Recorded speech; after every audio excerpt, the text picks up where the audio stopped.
Good morning, everyone. Bring this committee the whole meeting to order. We're going to be discussing commercial property valuation. Ben, do you want to go ahead and take it? What's the question? We're having a discussion on the property, or on commercial property valuation. What are your questions on? Yes, I think question for the board, you just refresh us, but just the process of how you reevaluate or the timeline, and then what the options are for the property owner moving forward. I think they would just keep it simple, because it's not a whole lot of options.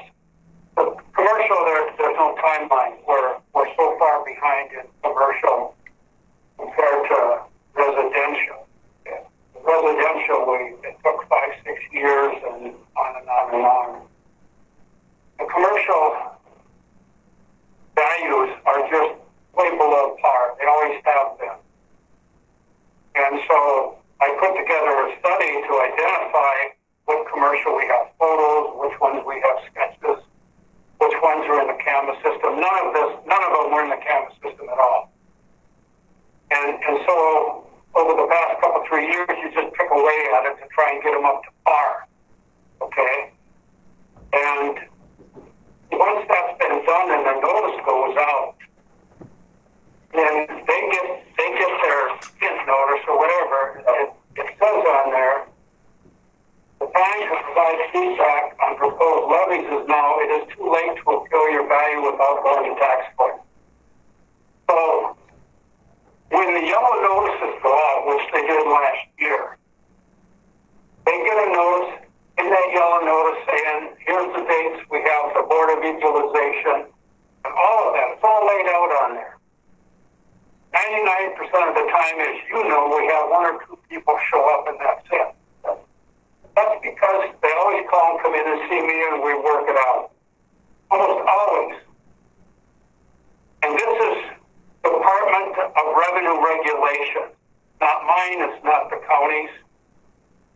Once the Board of Equalization in June is over with, the books are closed. And the reason the books are closed is on a statewide basis.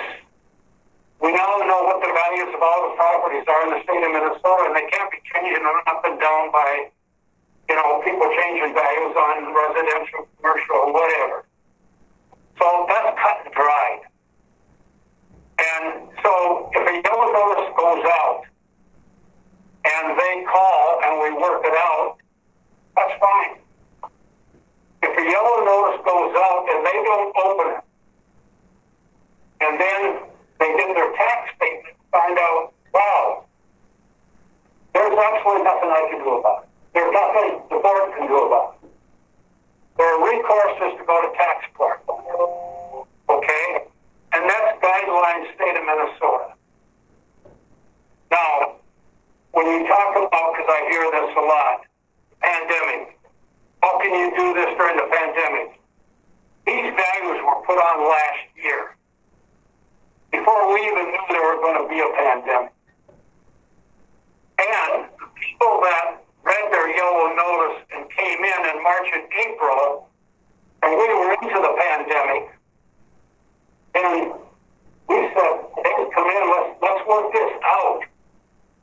I don't want your values going up when we're dealing with the pandemic. Let's work out to everybody's approval what we can do. And that's what we did.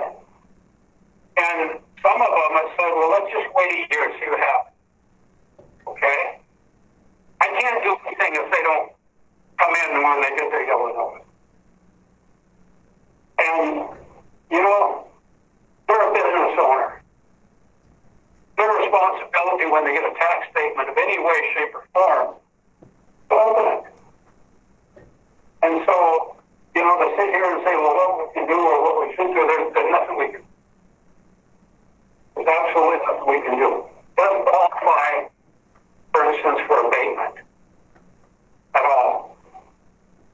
So the ones that called and, said, well, I didn't open my yellow notice. He said, all I can do is tell you when you get your next yellow notice, you better check it out. And if you call me and you come in and we decide the values are, for whatever reason, out of whack, that's when we can do something about it. And I'd be more happy to do something about it at that point. My hands are tied right now. So. And you know what? Some of these businesses, to be honest with you, their values haven't changed in 50 years. These businesses aren't used to anybody looking at their value and increasing up or down. Okay? They're just not used to it. And, you know, if I hear, well, we should have increased a little bit at a time, well, then I'm being charged with every time you turn around like this, my value went up. Okay? So that's a no-win situation, too. And you can look at it this way. On the other hand, maybe went all these years and saved some money. Okay. Just for, you know, it also becomes a time factor for your office. Number of people you have, and how many parcels in this county you have to look at. I mean, well, thousands of them, is there not? 7,000. 7,000.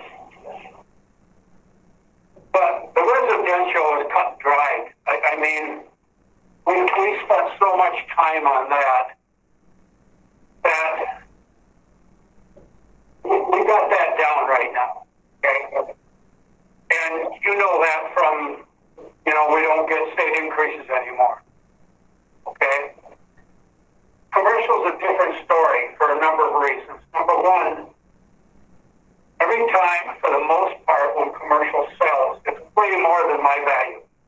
Way more. This last year, a commercial business, we had 75 on, sold for 150. Another one, we had 177.9 on, sold for 458,000.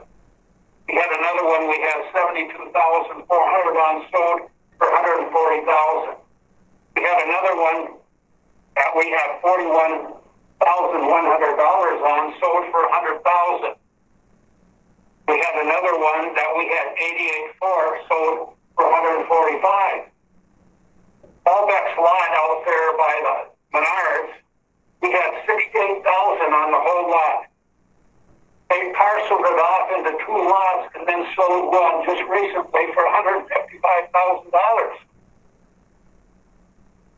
I had a lady call on a business that we had $26,000 on it. I raised it to 120. And I said, wow, I mean, 26, come on. And I said, what do you plan on doing with the business? Well, it's closed. We're going to put it up for sale. So what are you asking? Well, it's going on this auction bid deal, and we're hoping to start around 300,000. I'm thinking, that's 300,000. Wow, if you sell it for half of that, that's more than I have on. Hey. The sales ratio based on sales that sold in the last 12-month period for the state of Minnesota, there's a good and bad about that. The Department of Revenue mandates that if there's 6 sales, then they enforce the ratio. 6 or more. And oftentimes in commercial we have 3, we have 4, so we don't ever worry about it, even though when they sell, the values are way over what we have. Okay? The current sales ratio right now for commercial countywide is 74.37%. That's 6 sales. If I can't get at least one of those sales thrown out, the county's looking at a 20 to 30% increase in commercial countywide. That's how bad the commercial is in the county. And you know what? It's not the business owner's fault that this stuff hasn't been looked at. It hasn't been updated over the years. That's not their fault. That's our fault. Okay? There was a priority before. And years ago, when certain businesses were selling and other businesses weren't, no adjustments were ever made to the businesses. And that's because none of the commercial within the computer their own field card. Who wants to be pulling field cards and making notations in pencil? Well, they just leave it alone. So I'm not putting the blame always on the businesses. But I will tell you, in my personal opinion, they have gotten by for 15, 20 years on values that are far below what I consider par. Okay? And you have to understand, whenever you look at a commercial business, try and find, comps for a commercial business in International Falls. It's almost impossible. It's almost impossible. It's going to be a while before I feel we're on top of commercial like we are in everything. Part of the problem is the CAMA system isn't even designed to put commercial stuff in there. So you're starting from the ground. But we're getting there. I mean, I think we've moved great. Once you get, for instance, all the businesses in the computer, where you can do spreadsheets and everything, then it's easy to say, hey, let's look at all the gas stations and see how they relate to each other. Let's take retail sales and see how they relate to each other. Because that's the kind of stuff you really should do. The goal in any commercial is to maintain a consistency of one business to another. Okay? I mean, if you have two sort of identical businesses, one should be at $20 a square foot and another one at $60. To be honest, the industry leader for commercials, Marshall Swift. Banks use them, lending institutions use them. If you go to insure a business, generally your insurance company will get their values from Marshall Swift.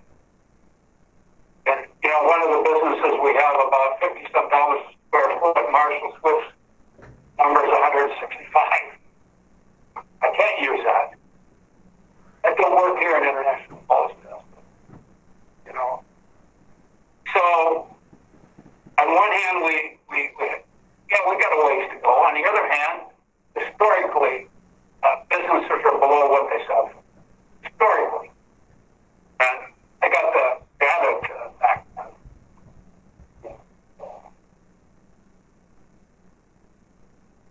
Tricia or Lee, if you have any questions or... Hi, good morning, commissioners and Glenn. Thank you for your time this morning and just addressing this topic. I just want to start and say, this has been educational for me, and I totally understand and respect that there's a process and a timeline associated with all of this, and that we are currently out of that scope and that there may not be anything that we can do on this, but I appreciate the opportunity for discussion on just really the process. I mean, there's a few things, just commentary, I think, more, and then a couple questions, if I may. To Len's point of, I agree, this is kind of like a shared situation maybe of how we got here, although businesses really don't have the control over when and how frequently their their valuations are being changed, and that's happening. And so if for some, like you're saying, it's been 50, 30, 15, 10 years even, and no valuations are happening, admittedly, that's probably where also there's been some lax response to the yellow slip if the yellow slip hasn't really done anything. So I think it's, just good community education that's happening, and pay attention, and we will continue to promote that as well with our businesses each spring and make sure people are looking at that to understand that these changes are happening and to follow then the process and the timeline that's established to address that, and keep things, moving as they're supposed to be. We definitely, again, we'll support that. I think that, this just shows the commitment to the need to follow the process in a cycle. And if there is an established, 5-year, 10-year, 3-year, whatever, that businesses kind of know and when to expect those kind of increases to happen. So to Len's point as well, it's not feeling like every year I'm getting hit with this, but that we also don't have these large gaps. I don't know if that's dictated at a county or a state level to be able to kind of come up with our own cycle for that, maybe appropriate for businesses. And I think that the only other thing I would ask about the yellow slip is there any, can you modify those to what's on there at all? Because I think part of the problem with the yellow slip is that it doesn't push all the way through to the tax rate. So I may see my property value increase or decrease. I'm sure it's going to go up more than down.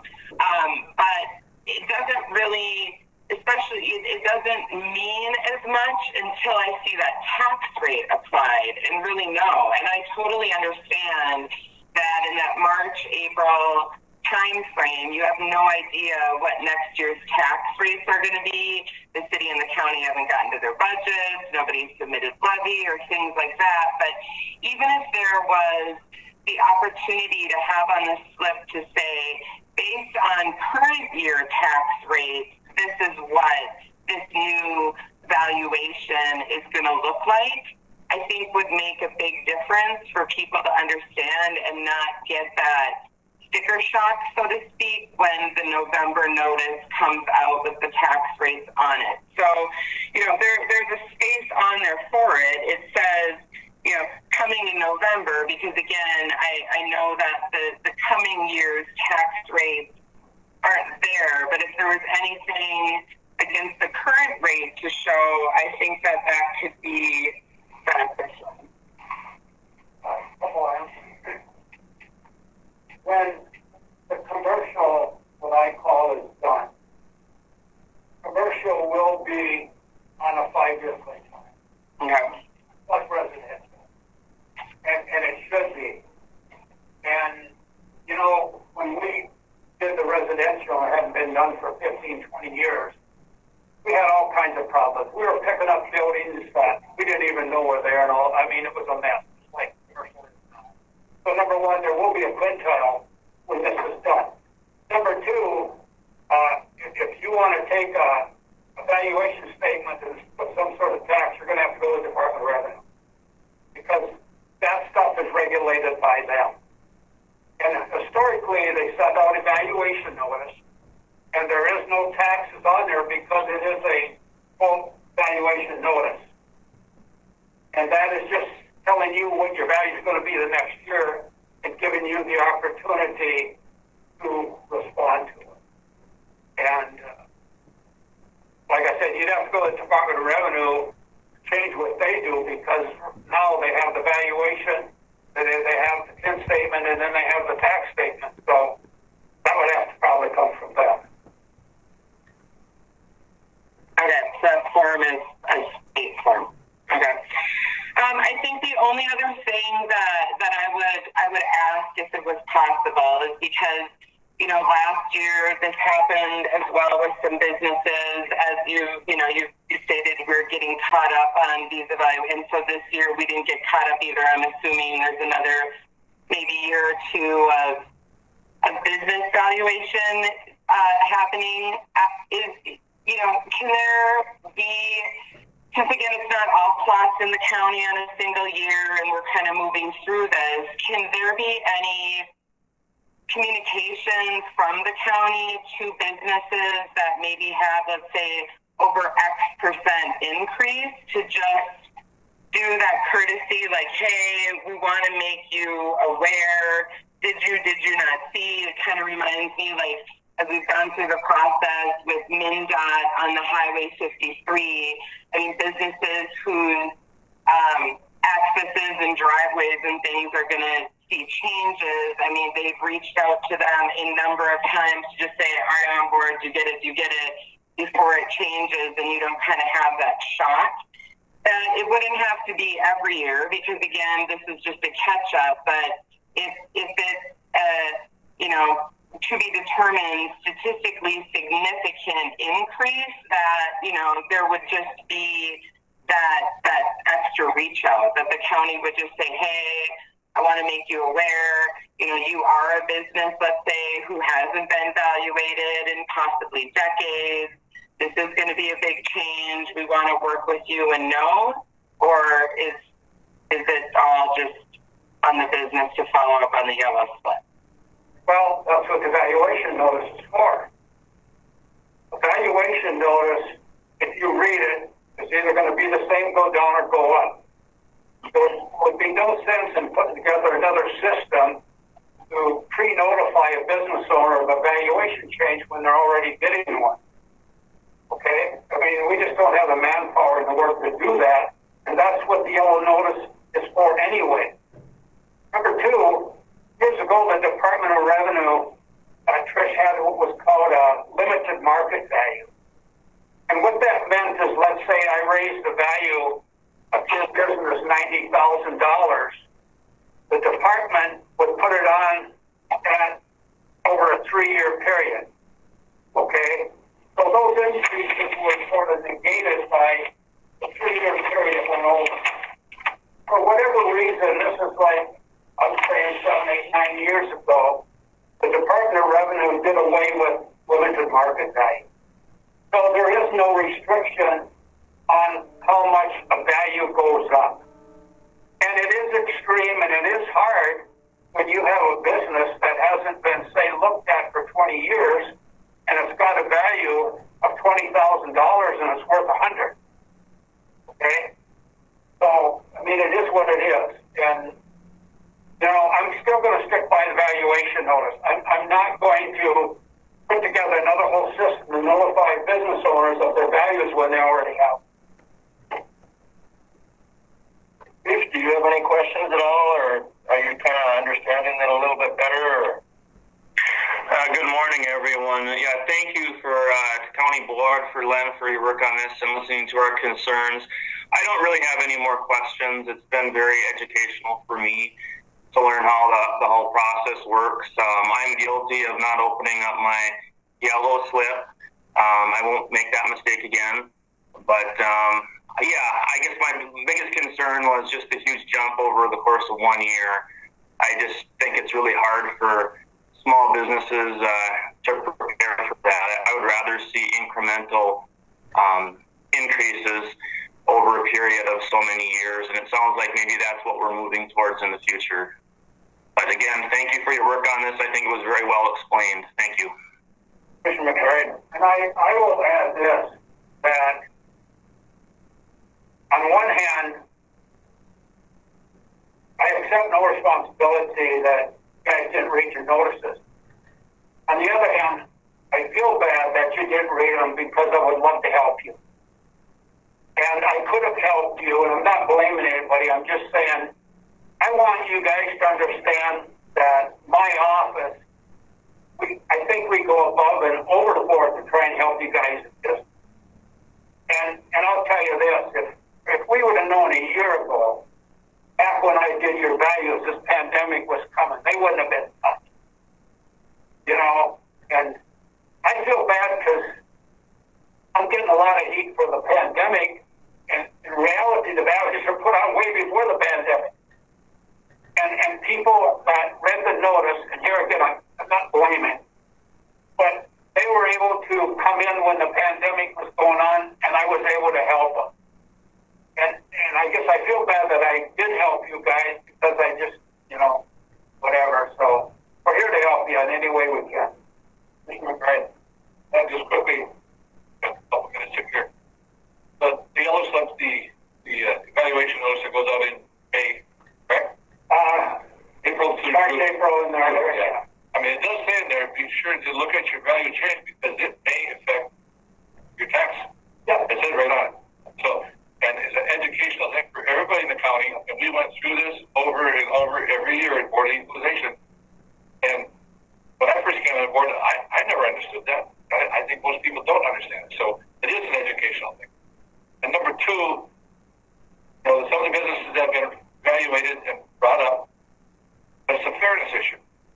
And if business A is paying full market value in taxes and business B is way under, that's not fair to business all equal up to their market value. So I think it's a fairness issue for all businesses and for all the populace.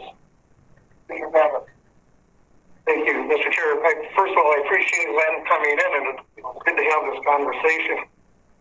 I'm the only one here that lived through the 90s and early 2000s. When our tax information was not up to date. And the state would come in, and they did it several times, and they just laid a blanket increase on an entire section of Koochiching County. And it happened, and when that occurred, those were big tax increases on everyone, and who not necessarily should have got that tax increase. State's not going to go back and look at every individual. They look at an entire section, and if they feel it's like, what a whack, they lay it on you, and everybody suffers. So we, to Len's credit, since he's been here, we've not had that happen one time. He's been able one state increase since I've been here, and we appealed that law. At least you tried. But the point being, we don't want the state running the taxation here. It's like we're better off, doing it correctly here and not getting penalized is what I'm getting at. It's kind of a wake-up call if the state comes in and starts to raise valuations across the board. Well, you take right now the sales ratio 74% based on 6 sales. Now that's state guideline. If there's 6 sales, the ratio is 6. We're accountable. Well, we risk a 20 to 30% increase in commercial countywide based on 6 sales.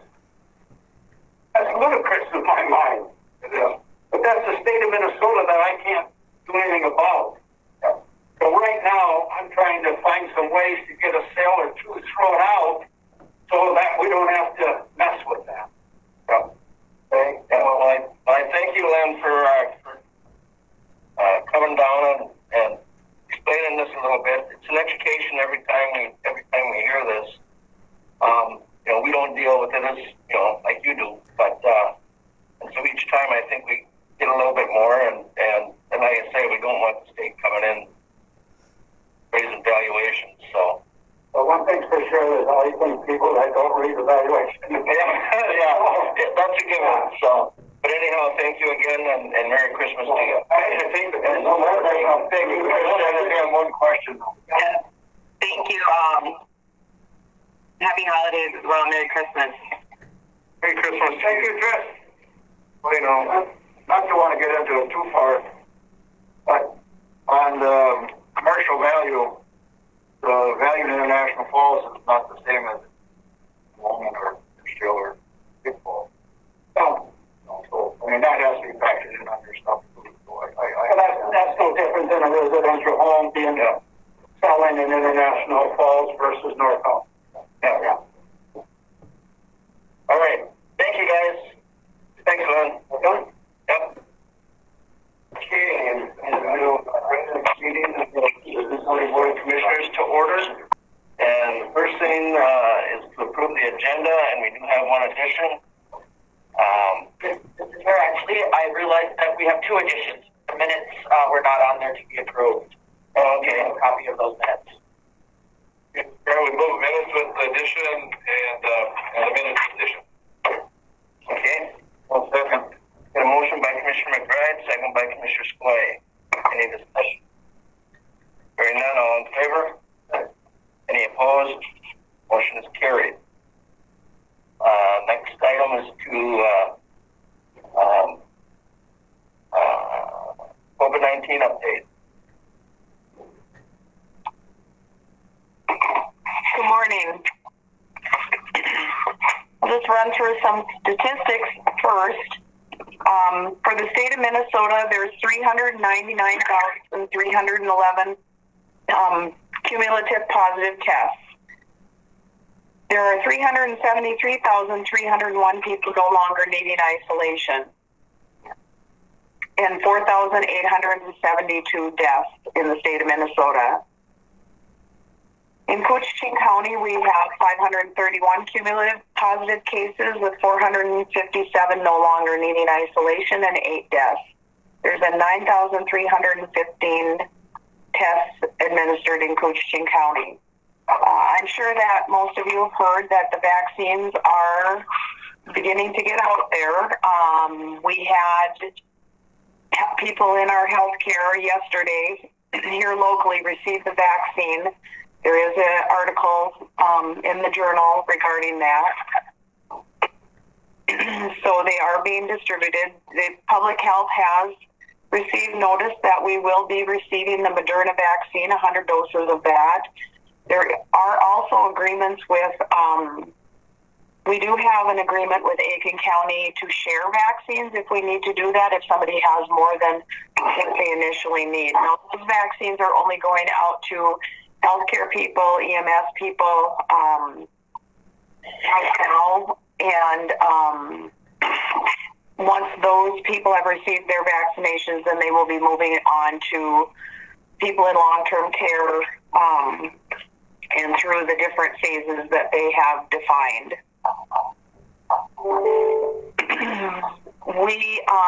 The emergency management team has been looking into having a community testing event. These have been happening all over the state. There is one scheduled for Grand Rapids the first week of January, and there has been one in Hibbing that's been going on since towards the end of November and is going to go into January, I believe. We did go and visit the one in Hibbing and to learn more about it and to see what we could do here. And we are in the preliminary phases of getting that worked out. We're hoping to have that right after the first of the year. We're waiting to hear back. There's been some developments with some budget issues or whatnot at the state level.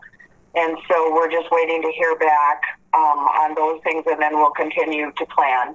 We do have a plan for getting that out into the media. So as soon as we can, we have the goal for that. We're going to be putting out things in the media. It is for the entire county. It's not just for International Falls, but it will be located here in the Falls. Does anybody have any questions? Commissioner McCarran, I promise that this is my last board meeting to keep my mouth shut when I can. Two quick questions, Kathy. One is, it's on the news, we all heard it the other day, and now it's spreading it all over, scaring the crap out of everybody. A new strain, rapid, very contagious, And this just really, to me, just keeps the fear mongering going all over the place. The second one is, we have the numbers of 531 cases and 457 still are not active anymore. If somebody is exposed, and then they go, and they're not sick, but they're exposed, they got to go in 14 days isolation. But if you get the virus, you only have 10 days isolation. I guess I don't understand that. You've been exposed, you said for 14 days locked up.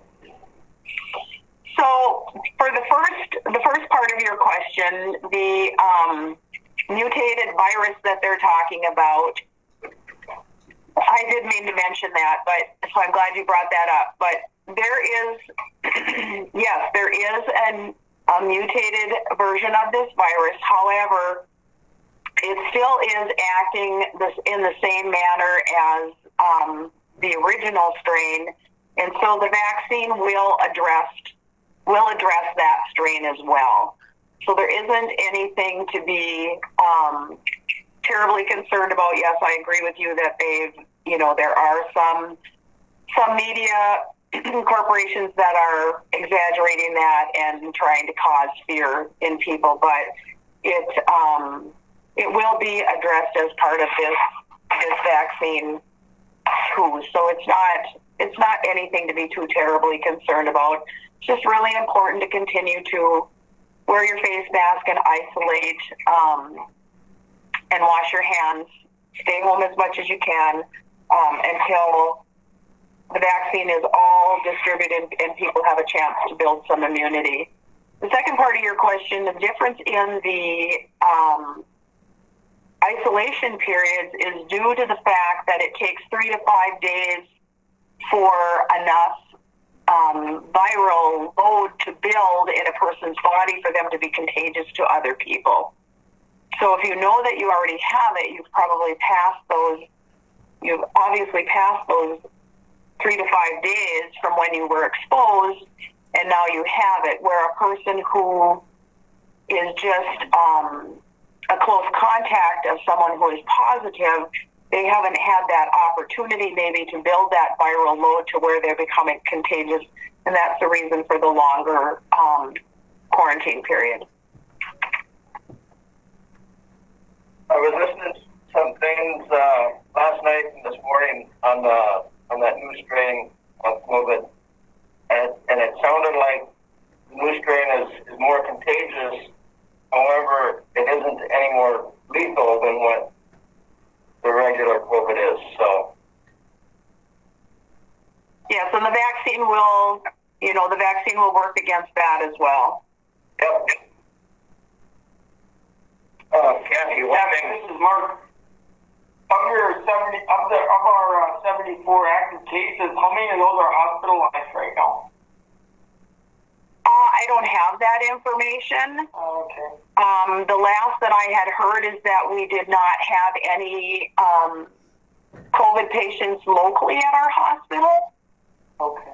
And one thing that has been, and I don't have statistics for this, it's more of an anecdotal response, but the people who are taking care of the people that do come into the hospital are saying that the people who are in the 55 to 65-year-old age category are experiencing stronger symptoms and require some medical treatment, where that was not the case before. But the treatment, of course, is a lot better now for someone who has it, and so I think that has helped to reduce the number of deaths as well. Right on, great. All right, in hospital capacity then, we're still receiving patients from outside the immediate community?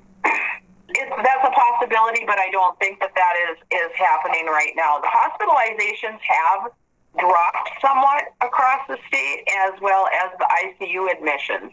So that's good news. What we're doing right now by taking this pause, I think, has made an impact on that. Okay, thank you. Mm-hmm. Mr. Chair, if I may? Go ahead.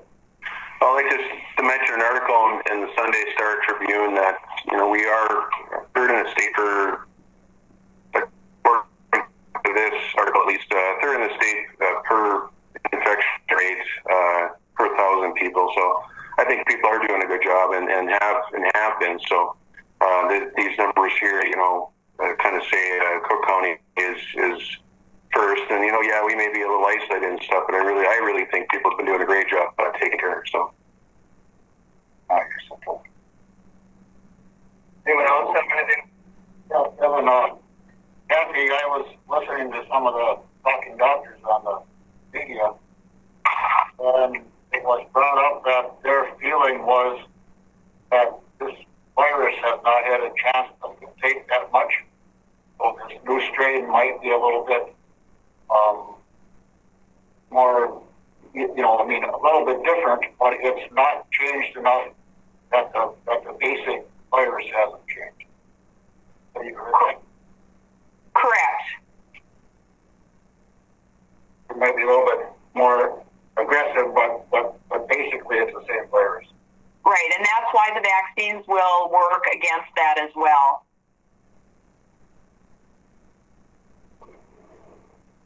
Anyway, Mr. McBride, Kathy, locally at our medical centers here, are patients, if they are ill, you said that 55 to 65 might be a little more treatment. Are you aware we get the same treatments? Is there a nationwide, like the things called Remdesivir or whatever, one of those drugs? Are those being dismissed? Do you know that stuff? I don't really know specifically what kinds of treatment they're using. No, I don't know that. I do, if anybody is that sick that is requiring that kind of treatment, I do believe they are going to the bigger healthcare centers. questions for Kathy? One last thing I would like to mention is that if you have any questions or you know of anybody that has questions, please refer them to either myself or Derek. We'd be happy to answer questions. We'd be happy to talk about vaccine distribution or anything else that people are interested in finding out more information on. So please refer people to us. We're happy to answer questions. Okay, thank you, Kathy. You're welcome. Okay. The minutes.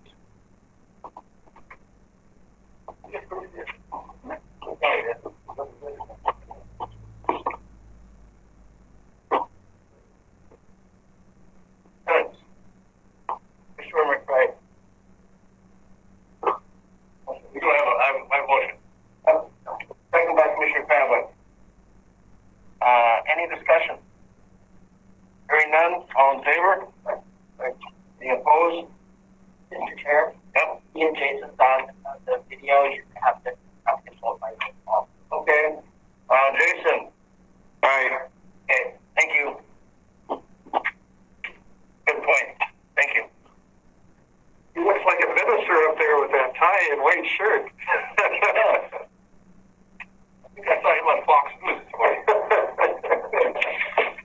Oh. You have a thousand rugs? Okay.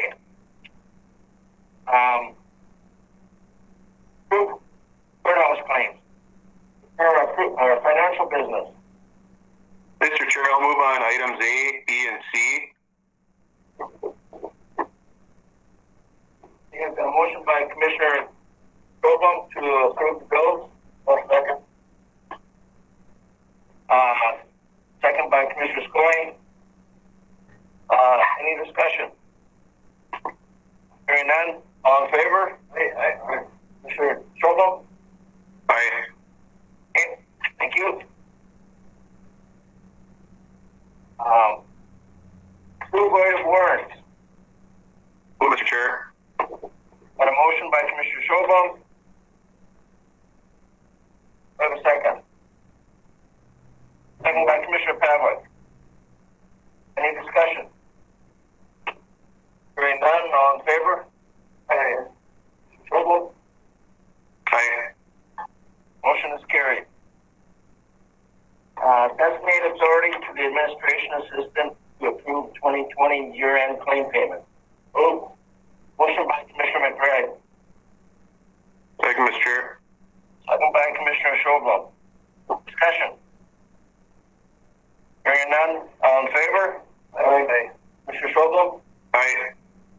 Motion is carried. Thank you. Authorized commitment of funds. Move on that, Mr. Chair. By Commissioner Schobel. Second. Second by Commissioner McBride. Discussion. And all in favor? Commissioner Schobel? Aye. Carried. Thank you. Tax 2021 county tax levy and county budget. Move. Motion by Commissioner Pavlik. Second by Commissioner Scoy. Discussion. Hearing none, all in favor? Mr. Chair, Commissioner McBride. Jen, do you have anything to add to the final that's changed or anything? Nothing's changed since we had the public hearing. Any further discussion? Hearing none, all in favor? Aye. Commissioner Schobel? Aye. Any opposed? Motion is carried. Thank you. Sheriff business. Approve the 2021 emergency management contract. Would like to move on that, Mr. Chair. By Commissioner Schobel. Second by Commissioner Scoy. Any discussion? Karen, did you have anything?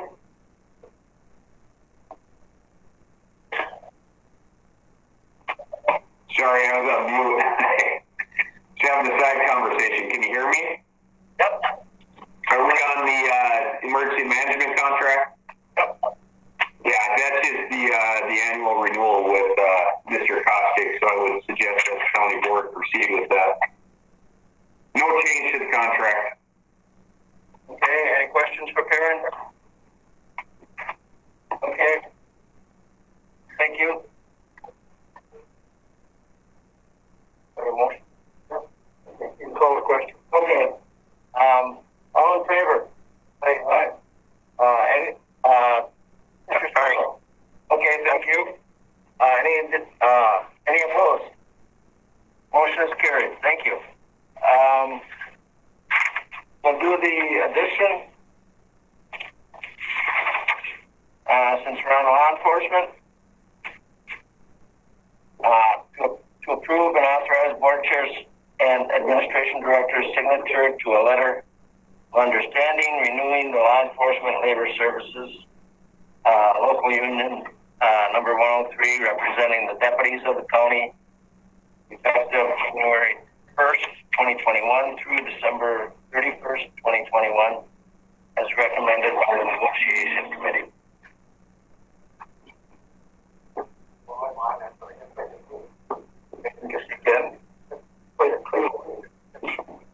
All right, I've got a motion by Pavlik.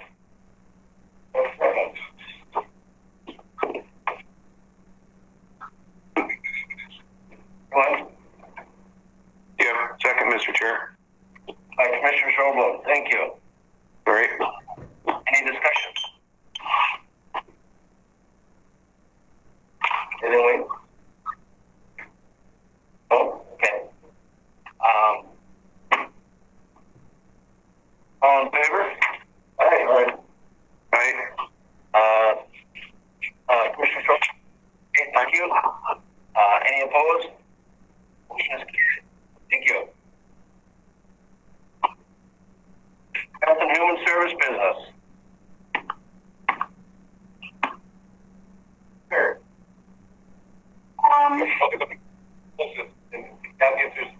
Any of that have, we should pull out and do separately, other than 1 through 12 as one motion?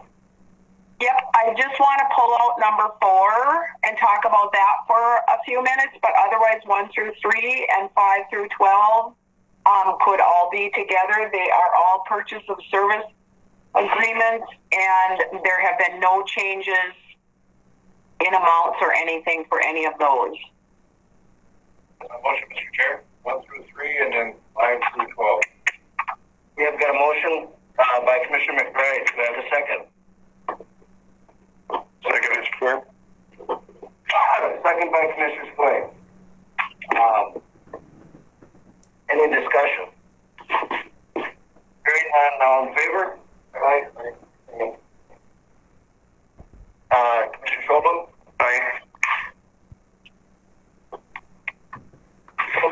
Thank you. Any opposed? Motion is carried. Okay, Kathy, go ahead and on number 4. Number 4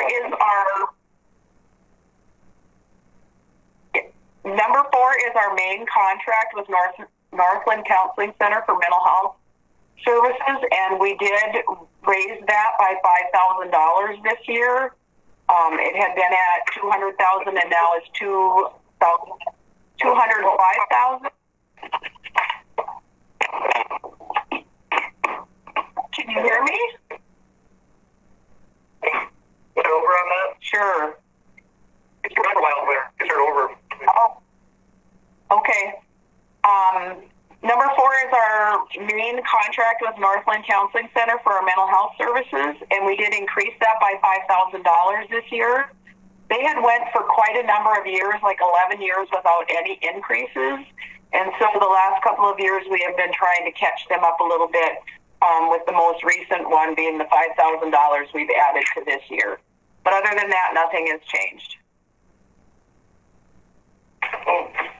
Motion by Commissioner McBride. Do I have a second? Second by Commissioner Skoye. Any discussion? Sure. As we're on the subject of a short update, as a member and chairman of President, you're moving forward with facility. Okay. It's coming along. We hope to have get going this spring to get it. They haven't started on it yet. Yeah, there were a lot of issues to deal with. Okay. Any further discussion? Hearing none, I'll call for the question. All in favor? Aye. Commissioner Schofel? Aye. Any opposed? Motion is carried. Thank you, Kathy. Complex business. Dean, do you want to see how complex you can make this? All right. Can you hear me? Am I coming through okay? You're coming through perfect. Okay. Pretty good. What I wanted to talk to the board about this morning was phones. And there's some things that everybody should know about, and I'll just get into it here. I've done some research, and it looks like the phones that we currently have in all the departments, all the buildings, they were purchased in about 1999 to 2001, and they're roughly 20 years old. And right now, sometimes they're not able to perform the functions and things that you need them to. And it looks like it probably might be time that we should probably look at getting them replaced or upgraded somehow. The county right now, I'll tell you the whole story. The county right now currently is using a mixture and a variety of phones from other counties. We're one of the few counties around that hasn't switched over to the voice over IP. That's the new style, if you will. And so Paul Bunyan is they take care of our phone system and our phones and things like that. And currently right now, as they convert other counties over, every once in a while, the guys will show up with a big box full of phones and they hand them off to me down in the basement here. So we're running a mixture, kind of a bunch of misfits out there that I've got plugged in all over the place. And so it might be time that we look into upgrading and getting our own phones rather than using used ones from other counties and things like that.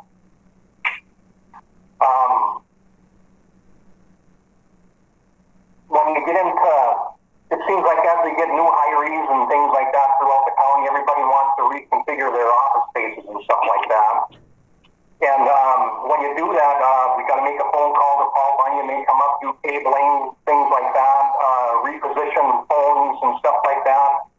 And if we switch over to the voice over IP, all it is an internet deal where all we do is plug into the back of it, and we're good to go. We can position desks any way we want without drilling holes and going through a big melee of cabling and stuff like that.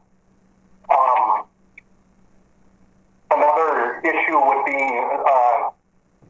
we're experiencing it right now. There are some areas in the system that are not clear. One being Jenny's office upstairs. That one I tried everything from new phones to cords to rebooting the systems, and both Jackie and I suspect that there could be another issue that's going on up there. And it's happening in other areas as well. Some odds and ends of kind of outages and things that has no explanation as to what's going on. So the other benefit of switching over from the digital to the voice over IP is the maintenance of it.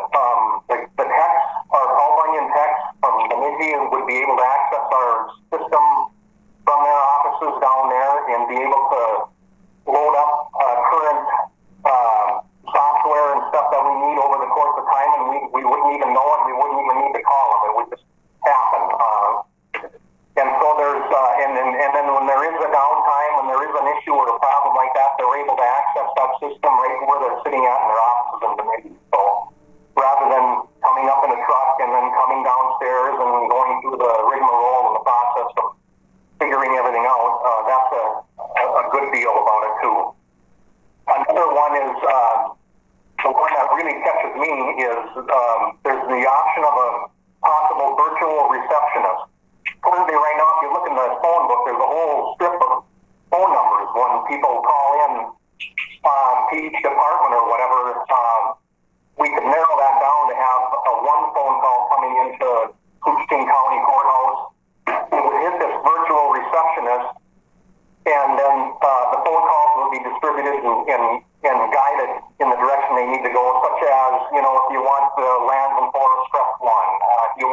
or press 2 kind of thing. Right now, currently, Jenny's fielding all kinds of phone calls for various departments, from probation to the court hearings to everything else. And so that kind of isn't the best scenario to have. And then there are a bunch of other features that go with this, such as automatic call forwarding and voicemail to email and like that. It'll happen, and it's so much easier to do. The one issue, if you remember back when the COVID hit, all our staff took their laptops and they began to work to the outer perimeters and move into their houses and things like that. And all of a sudden, the phone system started to go down. We only had so many lines, and when the call forwarding switches over to their phones in their homes and back and forth, it used up all the lines, and we found a problem there with that. It didn't work. And so we had to only let the ones that had real need to do that have that option. Everybody else had to get off the line and not use it in order to keep that to go. So that was an issue. This voice over IP would help us with that.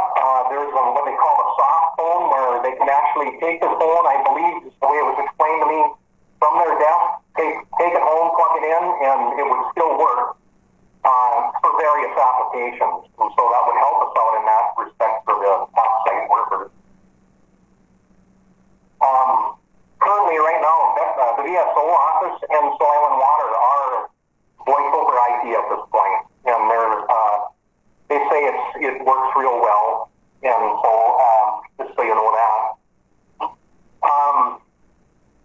I don't know what else to tell you other than it's a real classy, user-friendly system, and it would be a nice upgrade for the county to have those features of the voice over IP. I'll get into the funding now, and long story short here, it's been a budgeted item in the complex budget for about 3 years now, and it's been coming forward each year, and each year it doesn't seem to ever get taken care of. And then maybe I was thinking that maybe this would be the best time to do it now while there are funds still available. This is a budgeted item in my capital outlay for the complex. I have funds purchased or budgeted in there to the tune of about $50,000 for starters. And then I'll get into more funding here as I move along here in my notes. The phones that we're looking at are certified Mitel product, and they've got full warranty, and they work with our current system, the My Voice Office 215 system. And there's also licensing, programming, and installation to go with all this too. And so with the budget, I have $50,000 budgeted. The county's looking at purchasing about 144 of these phones. And so I started to dig around and for some comparisons and things like that. And yes, you can go to the internet. And yes, they are available to the internet, probably at half the cost. But what I found is the person, or I had Paul Bunyan, excuse me, I'm going to back up. I had Paul Bunyan give us a quote as well, and they provided us with a very good one. And their Mitel phones, the price that was quoted me was using the Sourcewell Cooperative Purchasing Program. And so I found out that I spoke right with the Mitel guy, and I actually found out or talked to the guy that did the Paul Bunyan quote. So he knew exactly what I was talking about. And he assured me that these were all certified Mitel phones. And he warned me that if I did go to the internet, which I did, and I'll tell you right up front that the costs associated with a purchase from Paul Bunyan versus the internet is half. It's 50% cheaper. But the issues you run into are the fact that there are knockoffs out there, and they're refurbished, and also possible reproductions there that you're going to be dealing with that I don't know how you'd ever figure it out, get one versus the other. So when we're talking about purchasing 144 phones, you know how it is with electronics. You run the risk. Sometimes they'll work, sometimes they won't. And so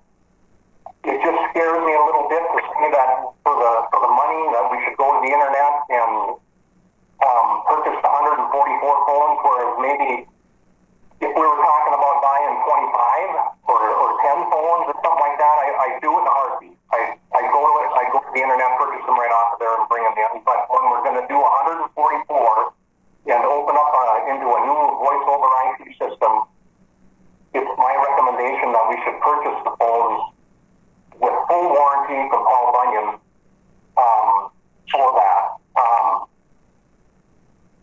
The total for the phones, 144 of them, is $46,103.03. I've got $50,000 budgeted in my account, as I had mentioned. And then I'd like to also purchase, along with that, 60 phone licenses and a couple of Wi-Fi adapters with the funds that are left over from the $50,000. And I've got some more to add to this now. As I was going along, I began to find out more and more information as I made this sheet that I'm looking at. There are about 105 headsets that need to be purchased throughout the system. And these are the headsets that social services, everybody in Forest Land wears. And we've got a few here in this building as well. They're hands-free headsets, so they don't have to hold the phone, they can cradle the phone and snap the headset on, be able to do their work and whatever it is that they do there.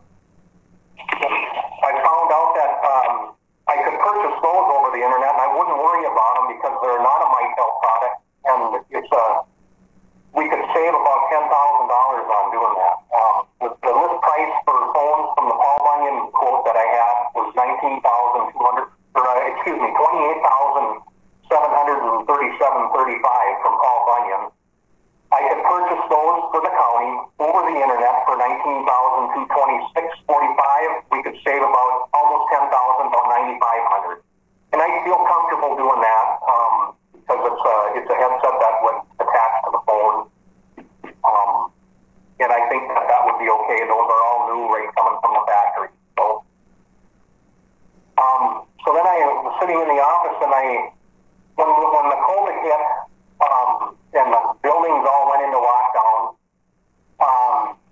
I saved a ton of money with cleaning services.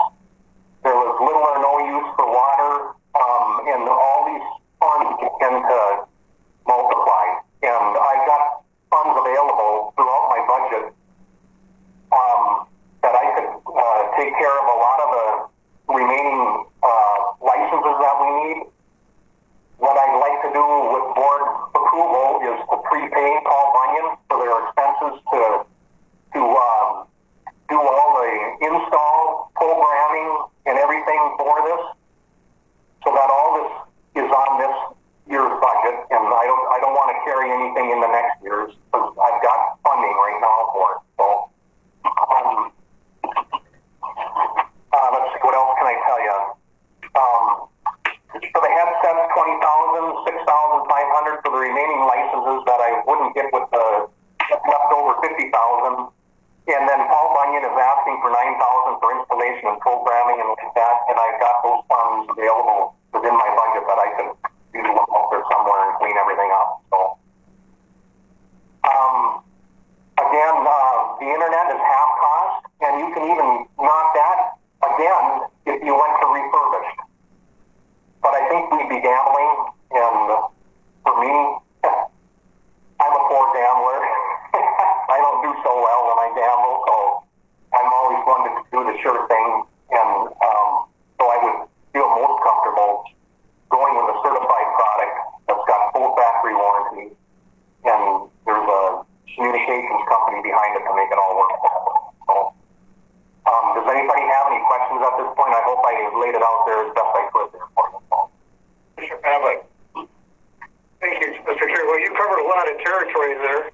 As a virtual receptionist, do you get benefits? What's that again? We're just teasing you, Dean. We're wondering if the virtual receptionist was going to get benefits. Yeah. I guess my Paul Bunyan certainly seems to be the way to go. I agree with you 100%.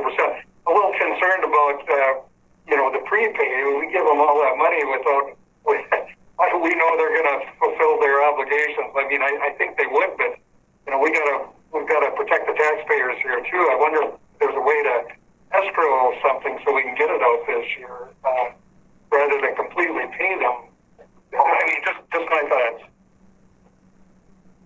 Yeah, if there was, I'm sure they wouldn't have any problem with that if we could just escrow it or something. Jenny, maybe work with Jenny on that, and see if we can come up with something that satisfies them, and we can get the money out. Sure, that makes sense. But we need to have a little control until we've got a complete project. Sure.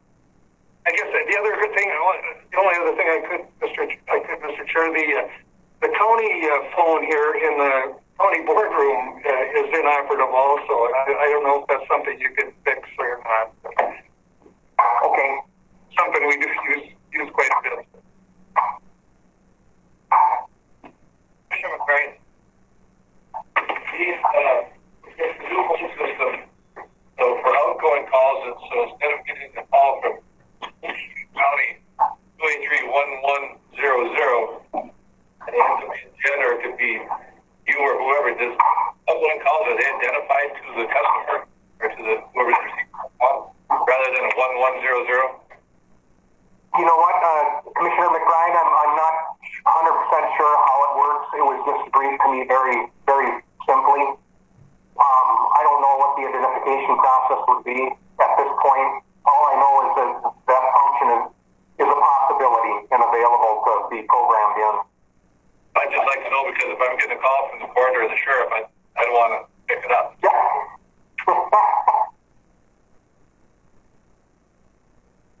What kind of a warranty is on that, Dean? 13 years. Jeez. How much? 13 months. I'm sorry on that. 13 months. Okay. I like 13 years better. Yeah, so did I, yeah. What? I never heard one like that. Mr. Chair, okay. Commissioner, so Dean, the total dollars, and you want to pull that out of the 2020 budget? Or where you're under? Yeah, that's correct. On 2020, on my code 6686, there would be the $50,000 would be hidden right in there is where it's located.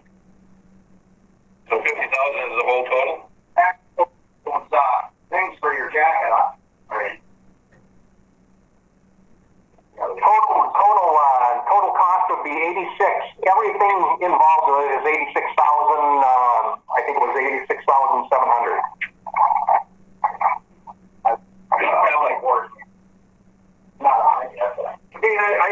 I'm willing to move it, but I'd like to move it in conjunction with administration so that on the money side you can get that.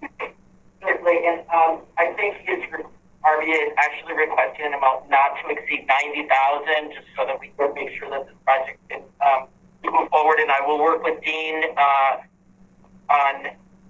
to make sure that we'll coordinate the budget and make sure that it falls in the 20-year. And if we need to roll some things into 2021, we can always do a budget adjustment.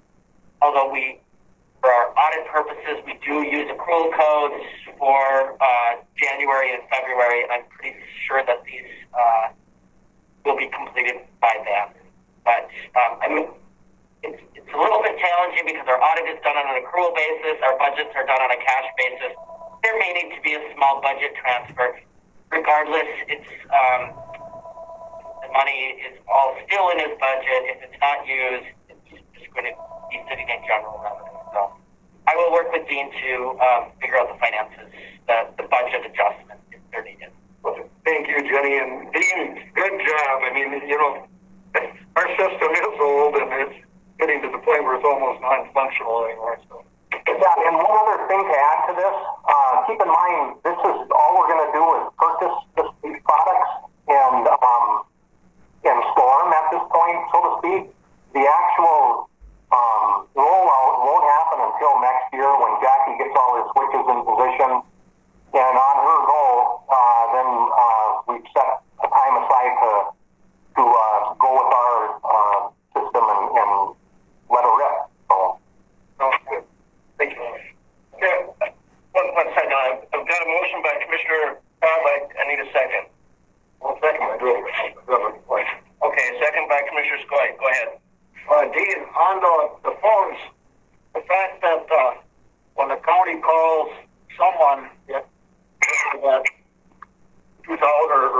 was a number.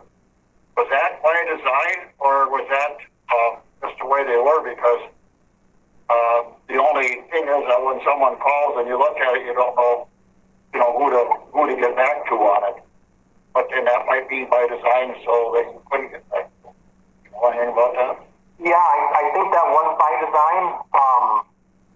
When they programmed the Mitel My Voice 250 in, at one point I looked into trying to split all that out and for 911 purposes and for security and for safety and like that.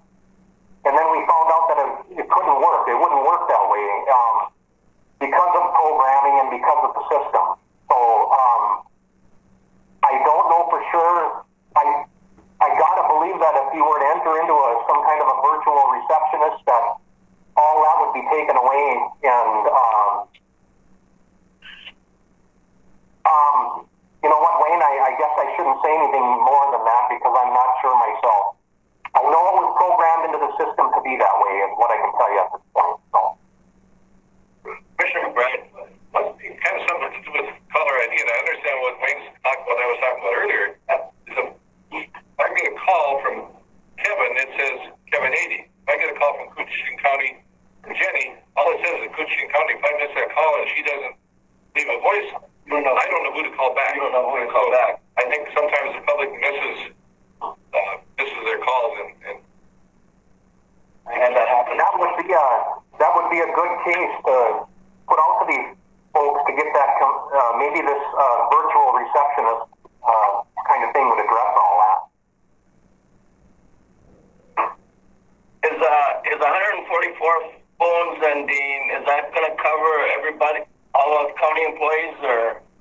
Pretty much, other than nothing to the garages on the outer perimeter, they're not on our system anyway. So we would have some spare phones for them as we disconnect our digitals here, and we could keep some spares for the outer perimeters. This would be just on the system here that is within the two buildings in this location.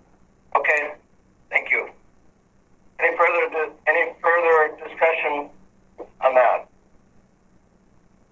I'd say, Dean, this was pretty complex, so. But, no pun intended. Yeah. Okay, I'll call for the question. All in favor? Aye. Mr. Schobel? Aye. Any opposed?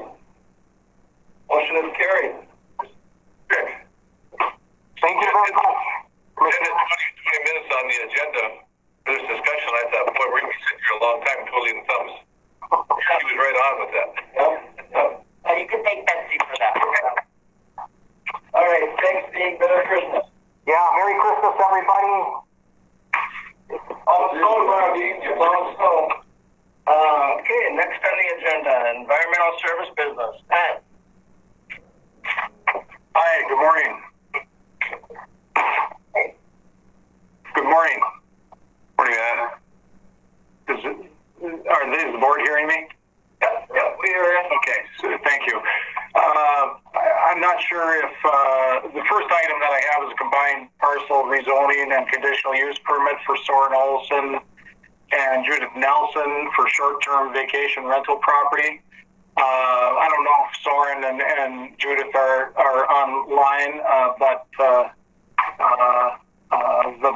Planning and Zoning Commission met on Thursday, December 10th, 2020, to hold the public hearing on this combined parcel rezoning and conditional use permit application submitted by them. The proposed parcel is located at 10390 Highway 11 in Birchdale.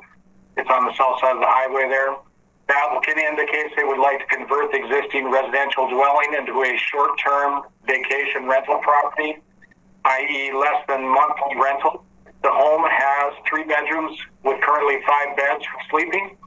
In 2020, the applicants obtained a septic permit and upgraded the existing septic system servicing the property. As per the 1975 Koochiching County zoning ordinance, approval of a conditional use permit is required for conducting a recreation service-oriented business such as the proposed use. Current county policy is if rental is on a monthly or longer term, then there is no zoning or conditional use requirement.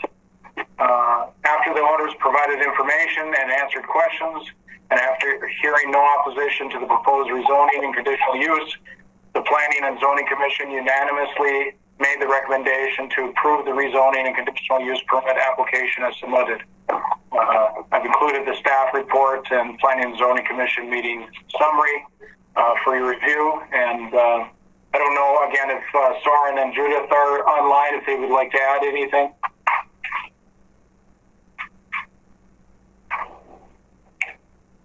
They're online. So it doesn't appear they're online, so I guess it's to the wishes of the board. Or if they have any questions, I guess, too. A motion by Commissioner Skoye. I'll move on that motion. Second, Soren's pretty much. And a second by Commissioner Papp. Any discussion? They went through the process.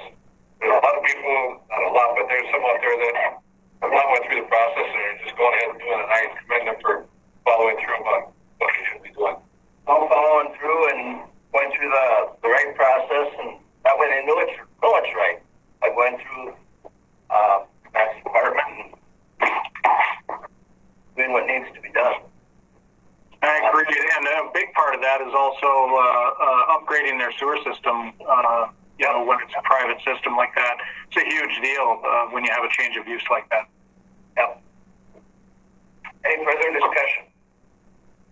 Okay, hearing none, all in favor? Aye. Hey, aye. Commissioner Schultz? Aye. Opposed?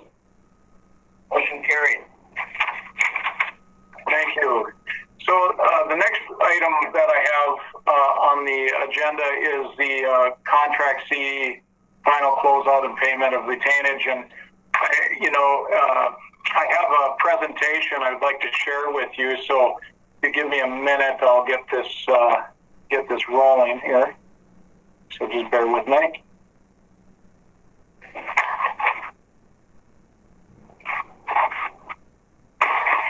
Okay, can everybody see that?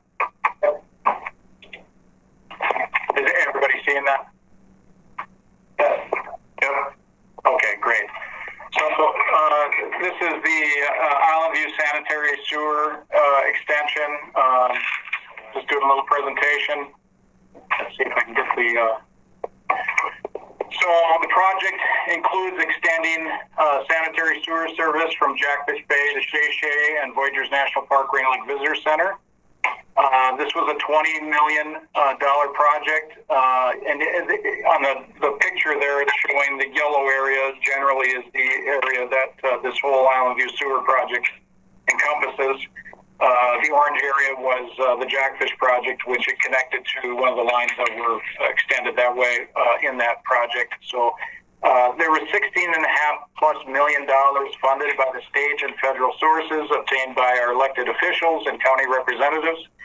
There's 185 residential units, 7 commercial, and the Voyageurs National Park Visitor Center. Vacant parcels had stubs. Whispering Pines and the residential seasonal parcels on County Road 96 south of Voyageurs National Park Visitor Center were not included, but will be considered in the future. So just to give you a sense of the total project. The project area for Contract C, first Contract C was awarded a septic check. And the project area encompasses the area near Voyageurs National Park Visitor Center maintenance facility.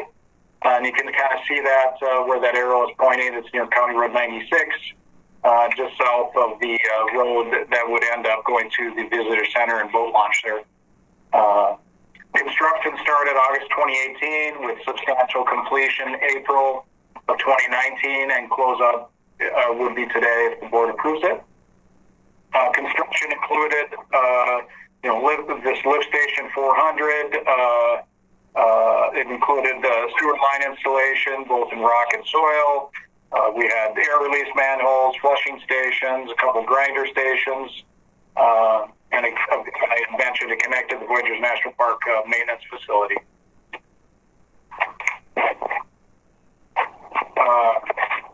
So this is a picture of the lift station construction. As you can see, we're looking back towards road that heads toward the Rain Lake Visitor Center and boat launch.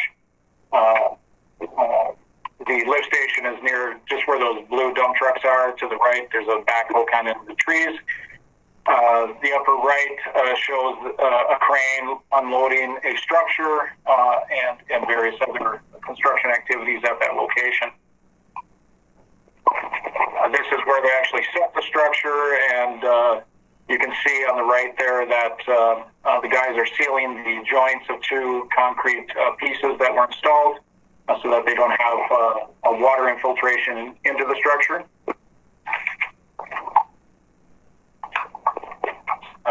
This is a picture of a rock drill. This drill would be a drill that would drill vertical holes into the rock, which would be filled with explosives prior to blasting the rock. And then once they cover it with mats, blasting mats, then they would set those explosives off to break up the rock so that they can excavate and start the installation process. So this is a picture of some actual rock blasting. In the upper right-hand corner is an actual blast, and you can see the dust kind of flowing there. But if you look closely on the upper right, or on the right-hand side of that upper, or left-hand side of the upper right picture, the blasting mat is actually up in the air. So it was right during the blast. And then on the upper left-hand side, there's a picture of after they've done some excavation of the rock, and you can see the broken up rock. You can see the rock face on the edge of where they had placed the explosives. And then the lower pictures are just various construction pictures. They worked both in the summer and the winter time as weather allowed. So this is a picture after they've excavated the blast hole. They place a drill in the bottom of the hole, and they drill lines or drill holes in, about 6-inch hole through the rock to the next blast hole. You can see where my first arrow is. They're actually drilling through the rock for the new line. And then the other item that I'm highlighting is an actual line that was installed. That pressure sewer line is hanging out of a hole that was already drilled. And those lines are maybe, depending on where it's at, 1.5 to 3 inches in diameter. So they're not real big, but part of that is because it's pressurized sewer. So this is another picture of an excavated hole. I'd hate to be the guy that was in the porta potty if he didn't know the hole was there, because that might be a kind of a dangerous first step there. But in any case, the lines are installed 9.5 feet deep. So they're quite deep, so that they're protected from generally the frost affecting them. And this is another picture of a blast hole. Looking from the bottom of the blast hole, you can see how deep it is, and it's just a good thing they have a ladder to get in and out. And a lot of rock comes out of these holes. Picture of compaction around a structure. They're compacting and making sure the soil is set up around the structure before they backfill again. So this picture shows them setting a grinder station in place. The excavator is doing the heavy lifting, and the person down below there is kind of guiding the placement of that grinder station. That's about a 30-inch diameter cylinder, and it's about 12 feet from the bottom of the concrete base to the top of the grinder station. Just to give you a sense of what those grinder stations look like. So this is that same grinder station installed. They've got a little more material that they have to place at this location because the top of that grinder station would be flushed with the soil. But you can see how much, how deep they place them and what's underground, basically.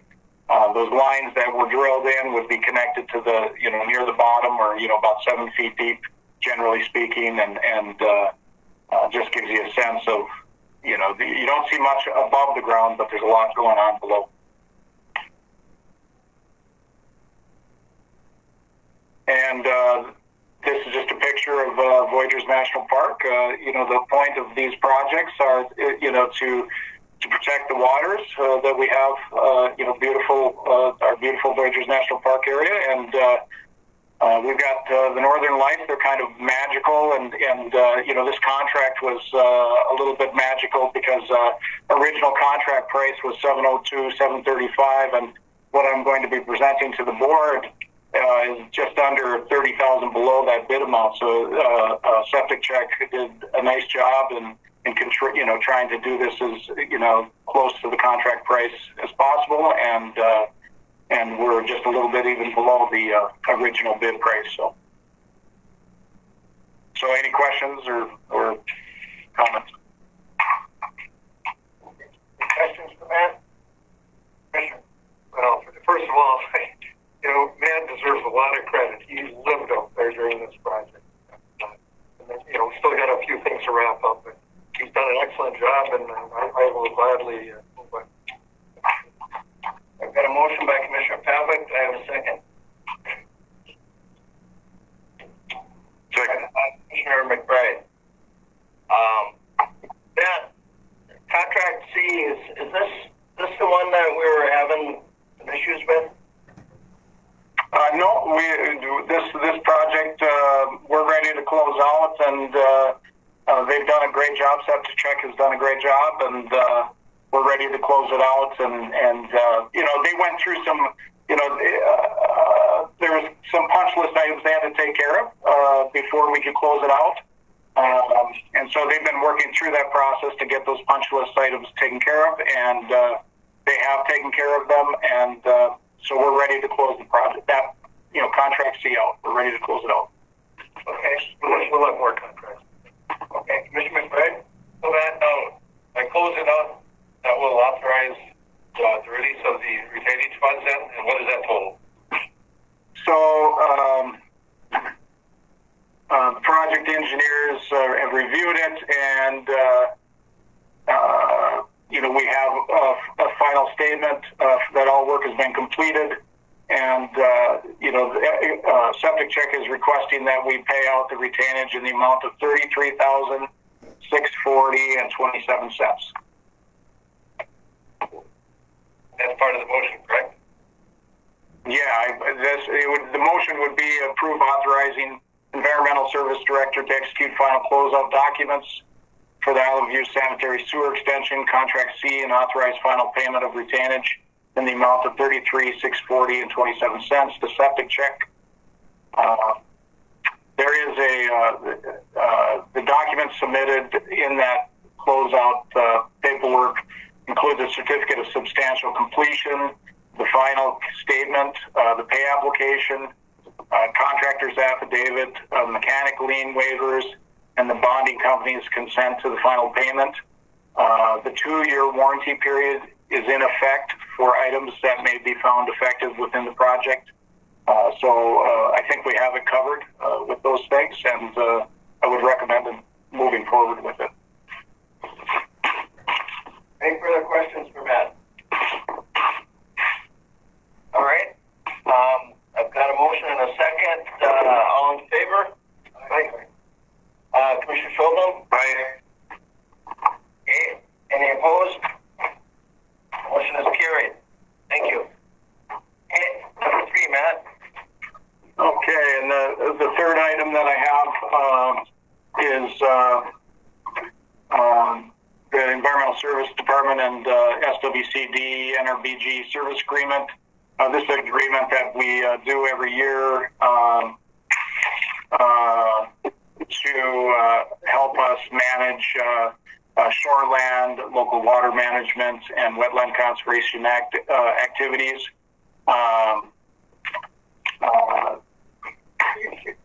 The DNR shoreland we received an NRBG grant, and the DNR shoreland amount is $27.22 per year. Local water management is $15,025 per year, and Wetland Conservation Act is $28,913 per year, which totals $46,660. And we work with SWCD in implementation of these programs. And so, would like to continue to do that, over the next year. Motion by Commissioner Skoye. I have a second. Second, Mr. Chair. Second by Commissioner Schobel. Any discussion? Hearing none, all in favor? Commissioner Schobel? Aye. Any opposed? Carried. Thank you. Thank you. Merry Christmas to you.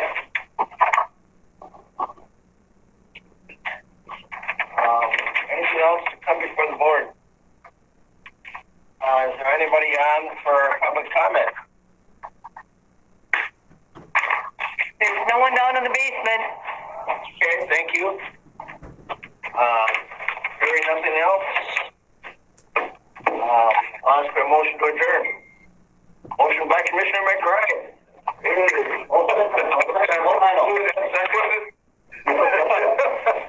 can vote if you want. I made a motion. Got a second by Commissioner Skoye. A second for discussion. For discussion, geez. Go ahead. All right. Well, someone's got to say something nice about this guy, and Mr. Chair, and I've worked with him a long time, and Brian, I'll tell you, you've done an outstanding job. We're going to miss you. Thank you. I enjoyed 12 years on the board and working with everybody and different personalities. And, a couple of times this comment was every time that Kate Miller came to the board. She sat here through the whole board meeting. We asked her public comment. She said, the only thing I want to comment on is this is how government is supposed to work. She goes, people discuss issues. They don't always agree, but they come to a common understanding and they move on. That's not what's going on in the state of Minnesota or nationally. So, I think it's a reflection on our board and our leadership and administration how we get along and get things done. So, thank you all. Thank you. I'll miss this, so. I just missed Most of the time I'll miss you. I just missed that, the COVID right now that we can't all go over to Bras or Porta Bar somewhere and have lunch together and enjoy the afternoon. So, thank you all. Yeah. All right. All in favor of getting out of here with all the discussion over?